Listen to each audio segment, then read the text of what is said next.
1장 하늘의 아들 예수 그리스도에 대한 기쁜 소식의 시작이다. 예언서에는 보라, 내가 너보다 앞서 내 사자를 보내겠다.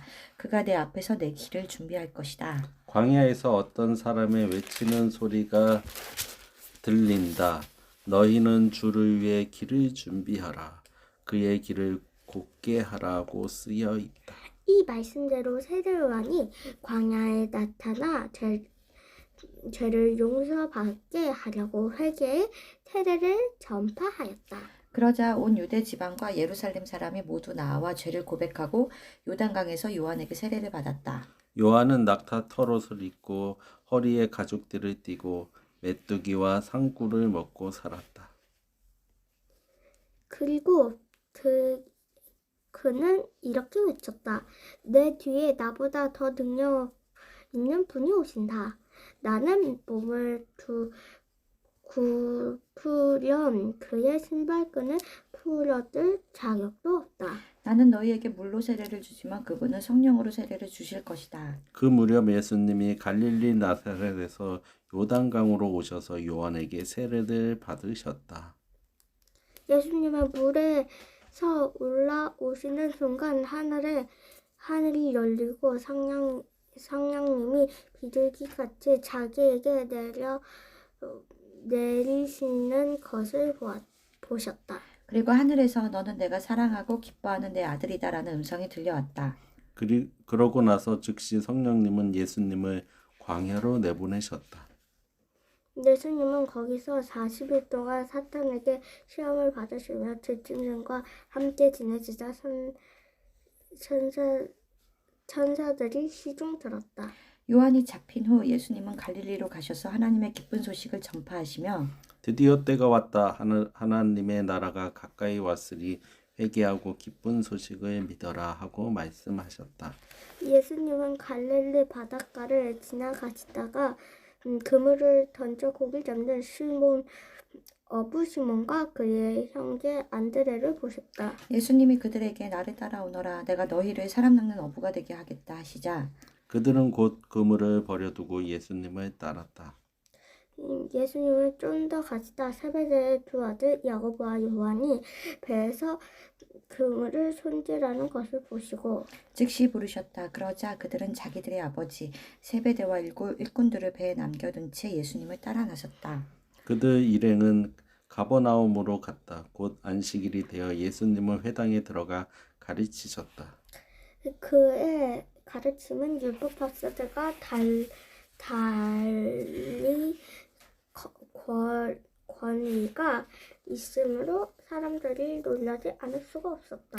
마침 그 회당에 더러운 귀신 들린 사람 하나가 있었다. 그가 큰 소리로 나사렛 예수님, 우리가 당신과 무슨 상관이 있습니까? 우리를 없애려고 오셨습니까? 나는 당신이 하나님의 거룩한 아들임을 압니다 하고 외쳤다. 예수님이 그를 꾸짖으시며 떠들지 말고 그 사람에게서 나오려라 하시자 더러운 귀신은 그 사람에게서 발작을 일으켜놓고 큰 소리를 지르며 나왔다. 이 광경을 본 사람들이 모두 놀라 이게 어떻게 된 일이냐? 정말 권위 있는 새로운 가르침이다. 더러운 귀신들도 그 명령에 복종하는군 하며 서로 이야기하였다.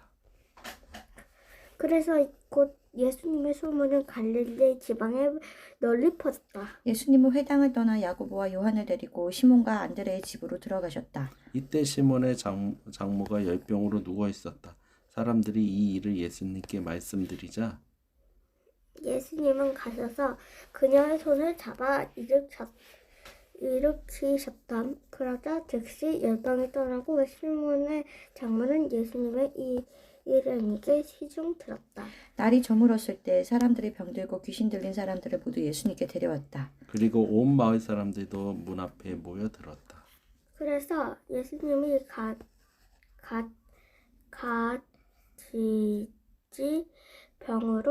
갖가지 병으로 고생하는 많은 사람들을 고쳐주시고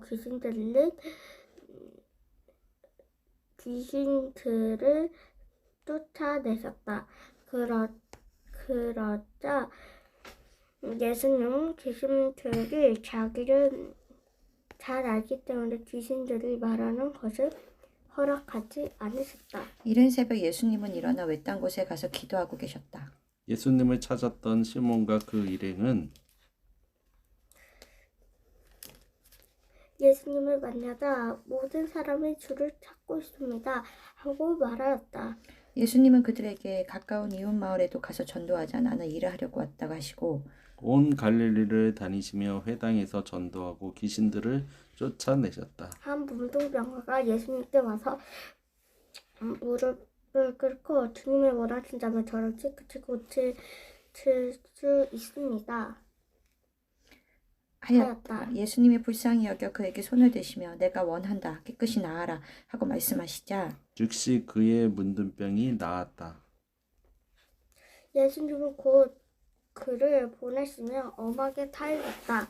너는 아무에게도 이 일을 말하지 말고 제사장에게 가서 내 몸을 보이고 모세가 명령한 예물을 드려 내가 깨끗해진 것을 사람들에게 증거하여라. 그러나 그는 나아가서 이 일을 마구 퍼뜨렸다. 그래서 예수님은 더 이상 드러나게 마을로 들어가실 수가 없어서 외딴 곳에 가셨다. 그러나 사람들은 계속 여기저기서 모여들었다. 2장 며칠 후 예수님은 다시 가버나움으로 돌아오셨다. 예수님이 집에 계신다는 소문이 퍼졌다. 많은 사람들이 모여들어 문 앞까지 꽉 차서 발 들여놓을 틈도 없었고 예수님은 그들에게 하나님의 말씀을 전하고 계셨다. 이때 네 사람이 한 중풍병자를 메고 예수님께 왔다. 그러나 사람들이 너무 많아 그를 예수님께 데려갈 수 없어서 그분이 계신 곳에 지붕을 뜯어 병자를 누워 있는 들것을 달아 내렸다. 예수님은 그들의 믿음을 보시고 중풍병자에게 얘야 내 죄는 용서받았다 하고 말씀하셨다. 그러자 거기 앉아있던 몇몇 율법학자들은 속으로 이 사람은 어째서 이런 말을 하는가? 하나님을 모욕하는 말이다.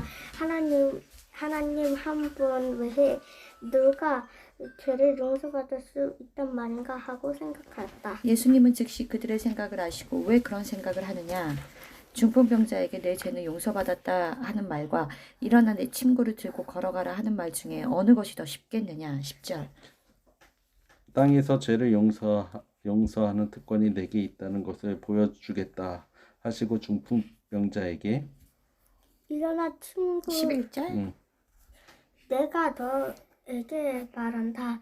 일어나 친구를 가고 집으로 돌아가거라 하고 말씀하셨다. 그러자 그는 곧 일어나 모든 사람들이 지켜보는 앞에서 침구를 걷어가지고 걸어나갔다. 사람들은 이것을 보고 모두 놀라 이런 일은 처음 보았다 하면서 하나님을 찬양하였다. 예수님이 다시 바닷가로 나아가시자 많은 군중이 뒤따라와서 예수님은 그들을 가르치셨다. 그런 다음 길을 가시다가 알페오의 아들 레위가 세관에 있는 것을 보시고 때를 따라 오너라 하시자 그가 일어나 예수님을 따랐다. 예수님은 레위의 초대를 받고 그의 집에 가서 식사를 하게 되었다. 예수님을 따르던 많은 세무원들과 죄인들도 자리를 같이 하였다. 이것을 본 바리새파의 율법학자들이 예수님의 제자들에게 어째서 당신들의 선생은 세무원이나 죄인들과 함께 식사하시오 하고 물었다. 예수님은 그 말을 들으시고 이렇게 말씀하셨다. 건강한 사람에게는 의사가 필요 없고 병든 사람에게만 의사가 필요하다. 나는 의로운 사람들을 부러운 것이 아니라 죄인들을 부러워한다. 요한의 제자들과 바리새파 사람들이 금식하고 있던 어느 날 사람들이 예수님께 와서 요한의 제자들과 바리새파 사람들의 제자들은 금식하는데 선생님의 제자들은 왜 금식하지 않습니까? 하고 물었다. 그래서 예수님이 그들에게 대답하셨다. 신랑의 친구들이 신랑과 함께 있는 동안에 금식할 수 있겠느냐? 그들은 신랑과 함께 있는 한 금식할 수가 없다. 그러나 신랑을 빼앗길 날이 올 것이다. 그때는 그들이 금식할 것이다. 낡은 옷에 새 천조각을 대고 깁는 사람은 아무도 없다. 그렇게 하면 새로 기운 것이 낡은 옷을 잡아당겨 더 많이 찢어진다. 또 새 포도주를 낡은 가죽 부대에 넣는 사람도 없다. 그렇게 하면 새 포도주가 부대를 터뜨려 포도주와 부대를 다 버리게 된다. 새 포도주는 새 부대에 넣어야 한다. 어느 날 안식일에 예수님이 밀밭 사이로 지나가실 때 제자들이 함께 가면서 밀 이삭을 잘라 먹다. 그러자 바리새파 사람들이 예수님께 보십시오. 저 사람들이 안식일에 해서는 안 될 짓을 하지 않습니까? 하며 트집을 잡았다. 그래서 예수님은 그들에게 이렇게 대답하셨다. 너희는 다윗이 자기 일행과 함께 먹을 것이 없어 굶주렸을 때 한 일을 읽어보지 못했느냐? 아비달 제사장 때에 그가 하나님의 집에 들어가 제사장 외에 아무도 먹을 수 없는 찬빵을 먹고 자기 일행에게도 주지 않았느냐? 그러고서 예수님은 다시 말씀하셨다. 안식일은 사람을 위해 있는 것이지 사람이 안식일을 위해 있는 것이 아니다. 그러므로 나는 안식일에도 주인이다.